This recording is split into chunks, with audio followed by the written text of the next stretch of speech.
If you want to hear my first impressions on the Clionadh Hallberg Metallic Mysteries 2, then stick around.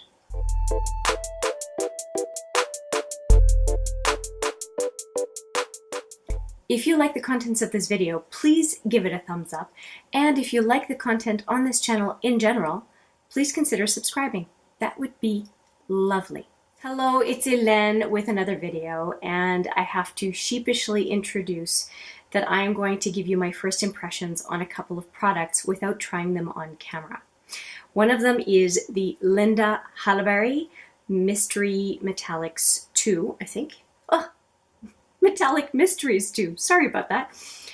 This is the second, obviously, number 2, of this type of product that she has released, and there are 4 shadows in here. I used 2 of them today, and it was really unexpected, and it was actually, I was prompted to do so by a video by Angelica Nyqvist, and she used a couple of the shadows in here, and I saw it within the last 24 hours, and it wasn't even intentional. I just decided to pick it up and use it. And so I used Arcturus, yes, Arcturus on my inner lid, and I used Epsilon on my outer lid. And that is on top of 3 shadows in the Smashbox Matte Exposure, with the number 1 dark shadow being the Sumatra and the primary base color being Vanilla and Grounded. I like these very much, but I have not had them on my eye for very long, so I guess I will have to find out how they wear for the rest of the day.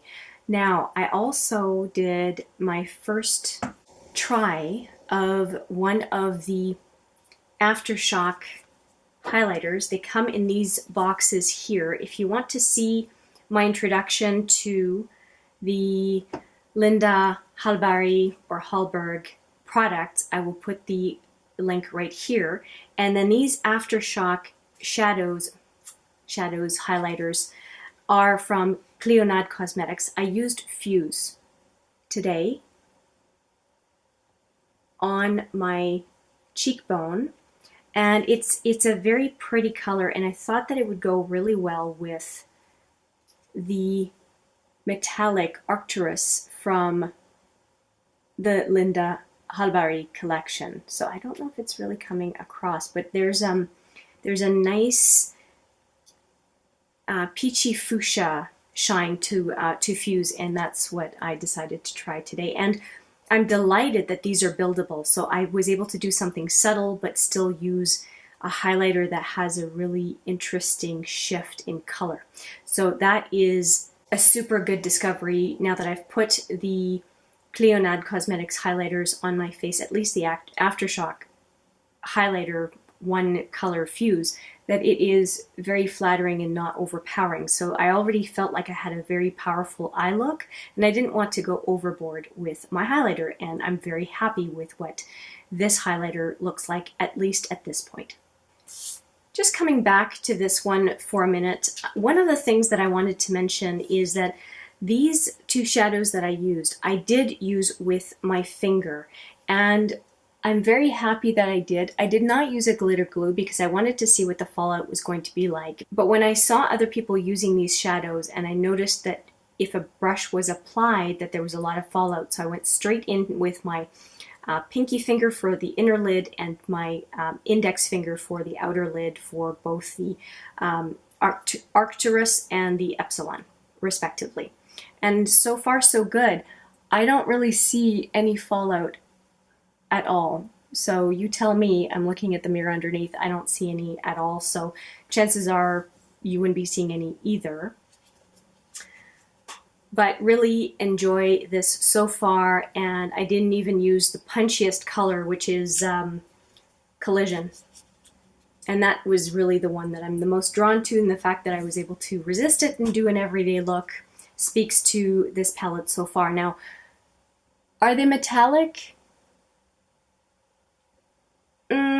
They don't pack as much of a punch on the eye so far as I can see, compared to what they show in the pan. And I think it's the raised design that really makes a big difference in the way they're perceived. And that's unfortunate because it's kind of overselling what the product can look like, at least in this first impression.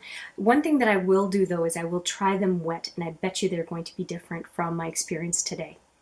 Is it a beautiful eye look? Yes.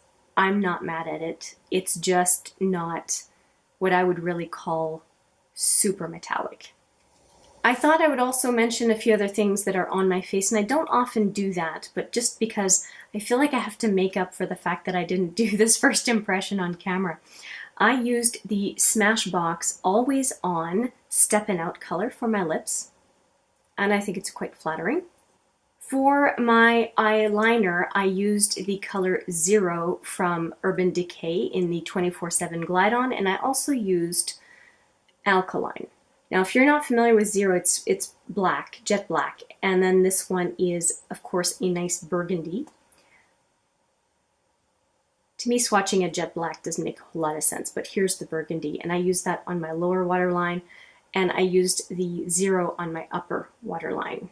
I chose Alkaline because I thought it would go really well with the inner lid, the Arcturus from the inner lid. On my brows, I'm using unexpected products. The Joe Fresh Universal Brow Crayon looks something like this. And the Ash pencil from Joe Fresh again looks something like this. Give you a swatch. I did a whole battle of the brands on brow products. I will link the video right here because I went through 30 brow products. And I'm also using the Essence Lash and Brow Clear Mascara. The one thing I will note with this is that if you use it with colored brow products, you will get discoloration because whatever you use, black, brown, gray, this is a clear mascara, so it's going to show any kind of color if you go in, do your brows, and then put the wand back in the tube. It's just going to cause discoloration, but at the same time, this is a super inexpensive product, so you can afford to replace it on a regular basis if that bothers you, or choose a tube maybe you can't see through. My other suggestion. When it comes to mascaras, I'm using 2 of them, and I have really started doing a lot of mascara on my lower lash line, and I'm starting to get more comfortable with it, so that's kind of cool. And so for that, I'm using the Annabelle Skinny, and it looks something like that, and it really gives me a lot of precision, and there's not really all that much transfer onto the lower lid, if at all.